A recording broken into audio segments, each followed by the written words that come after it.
Hey everybody, welcome into this latest edition of the Westwood Living Podcast. Tom Leyden with you, coming to you from Bar'Cino, sitting at the bar with Bryan Parkin, who is the general manager of this location in Westwood. I'm assuming most of you have at least come checked out Bar'Cino because, Bryan, let me tell you, it's hard to get a reservation here, which must make you feel good. It does. It does. The community has been awesome. Everybody's been incredibly excited to just come in and have a place that they can come to regularly and dine and feel comfortable in. I think that it seems like there is not a lack of options, but maybe a lack of comfortability within spaces here. And to have something that like people are like, oh, this is great. Like I can come in here once a week. You're always a little hesitant when you're doing business in a community you've never done business in before. We've never been anywhere south of Wellesley in Massachusetts as a group, and we're just like completely and totally blown away and thrilled. The community has been awesome. You know, a little bit about myself. I moved here 13 years ago from Harrisburg, Pennsylvania. I moved for a girl who I'm still with, daughter now and houses and all that fun stuff. But I moved here and I started working for our group. And I worked in, we owned Paparazzi. There's one Paparazzi left, which is in Wellesley now, but we owned numerous ones, and the one that I worked in mainly was in Concord. And this community reminds me very much of Concord. It's a community of people that I think just very, very much care about where they live at and what is going on in the community. And they want to be supportive of that with no ulterior motives to themselves. You know, I'll give you, for example, I walk into the licensing hearing, right, in Concord, and it's filled with doctors and attorneys and tax professionals, professional people that are Board of Selectmen in that town that are there solely to make Concord better. They're not there to further an agenda that they have, right? And you can't say the same thing about a lot of communities in Eastern Massachusetts because a lot of those people, they want to do more for themselves, right? And I feel like this community is the same way as that, was that you have a lot of people that are willing to donate their time to make sure that this community becomes better. Oh, yeah. You said a lot there, and one thing you said a couple of times that maybe needs some clarification for people who aren't aware of how the business model works is you referenced the group. Yeah. And the group in this case is the Newport Restaurant Group. And there are a number of restaurants. And I think it might be smart for us to just go down the halls of history here and talk about the process by which Bar'Cino came to be at this location, because, you know, Chiara was a beloved spot that, to your point, people came to all the time. It was a weekly stop for so many people, and I think there was that jarring reality of like, oh my God, we're losing a place that we love so much. So how did it happen? What was the transition, and what was it about this location specifically that the Newport Restaurant Group loved and said Bar'Cino would work there? Because it didn't have to be a Bar'Cino. No. It could have been something else, right? Okay, yeah, it could have been a myriad of other different concepts, or it could have been a completely different concept. I was not super involved in any of this because of my daughter being born, but from what I can understand is they really liked the demographic breakdown of the community. They liked 109. They liked the traffic and the ability to come into a space that was an existing restaurant with people that wanted a restaurant within the community. We're looking to do business in communities that we can support that community, and the community will support us in return. And it's an interesting setup too with the Newport Restaurant Group, because talk me through how much of it's kind of employee owned. So we're a 100% employee owned company. There was 4 families that started the company in the 1920s. It was an oil and natural gas delivery company, and as time went on, we ended up with like big piece of real estate, and we ended up with a bar, a hotel, or an inn.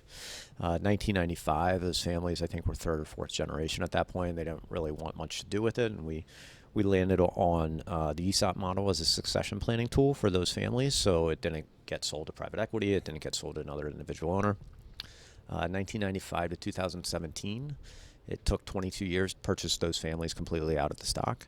So in 2017, we became 100% employee owned. There is a normal corporate structure within our organization. There's a CEO, there's a CFO, there's a director of operations, a chief operating officer. All the profit sharing goes back to the employees. Wow. So at any given point, between 1,000 and 1,500 employees share in the ESOP.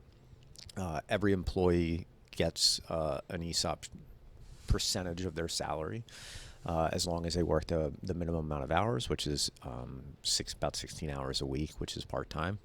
Shares of the company are purchased in your name on your behalf and put into a trust or a retirement account for you. And then there's a normal vesting cycle, all that. I think one of the nice things about it is like guests tend to get it. Like they're like, we're not enriching a single person, right? We're helping support 1,000 or 1,500 people that are all working for a common shared goal. Due to the ESOP, we tend to really try to support communities like as much as we can. We try to really be involved in what the area is doing, whether that is cash donations, gift cards, the donations, the food pantries through the... You did a give back program. Yeah. I mean, that was yeah. amazing right out of the chute. You weren't here for more than 2 months, and you're giving... We do that every year. Yeah, but it was with desserts, right? We did the desserts, and then we donate a specific dollar amount from every individual gift card sold on Cyber Monday to local food pantries. Very cool. Food insecurity, which is something that is near and dear to us. And food insecurity is interesting because you live in Westwood or Brookline or Concord, and you don't think that happens, and that happens in all those communities. You referenced the fact that you have 1,000 to 1,500 employees. I would imagine, correct me if I'm wrong, that because of your structure as a group, there's a lot of loyalty and a lot of people who've been there for a long time. Yeah. Because there is that ownership stake. So what is a trickle-down aspect of that is that you all know how to do it.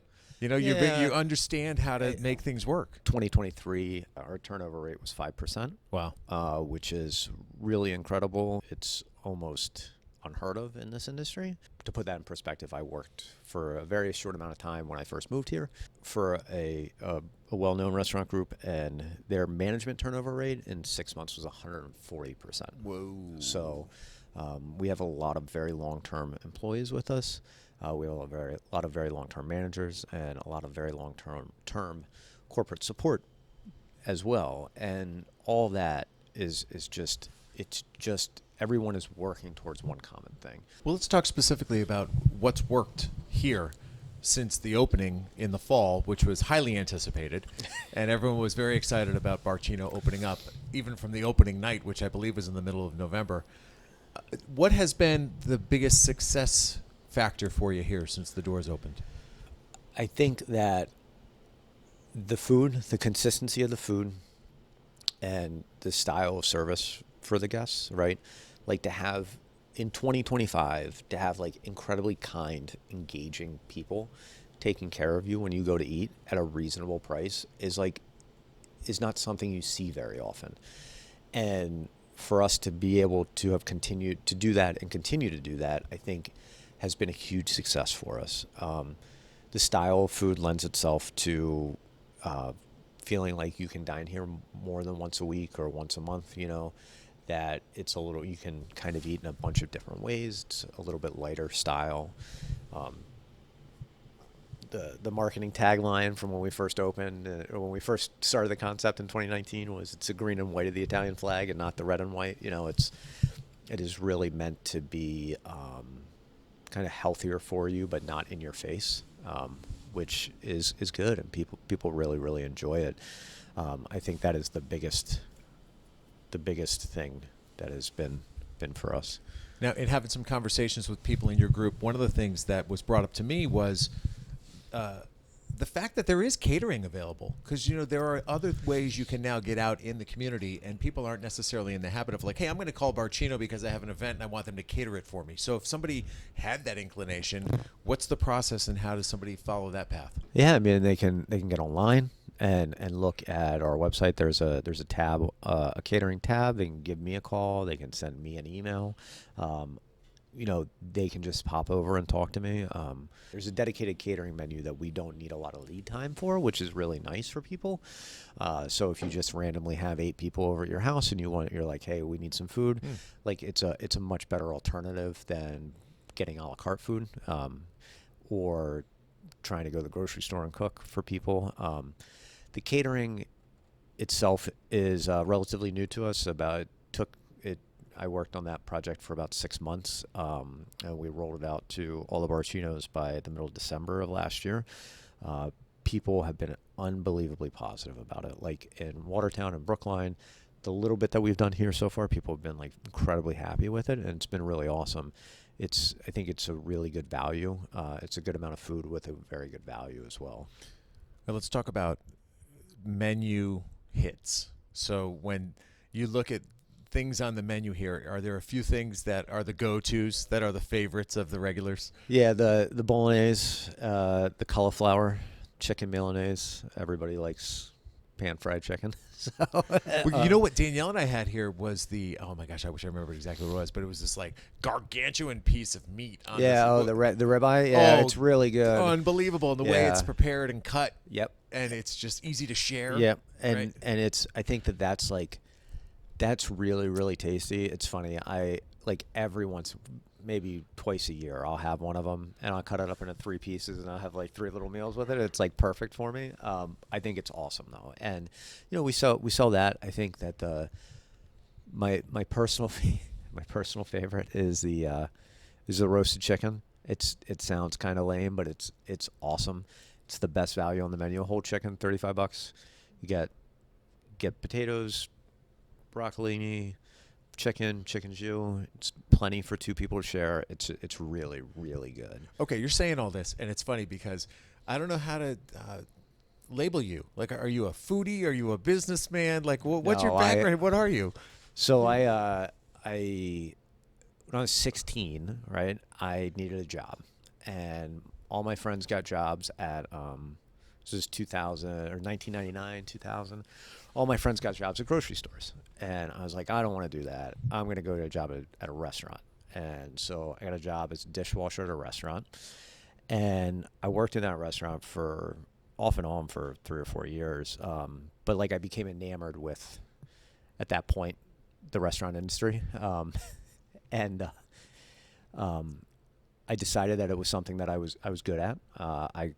By the time I was 17, I cooked. I worked Saturday and Sunday breakfast at this place. And I went to culinary school when I was 19.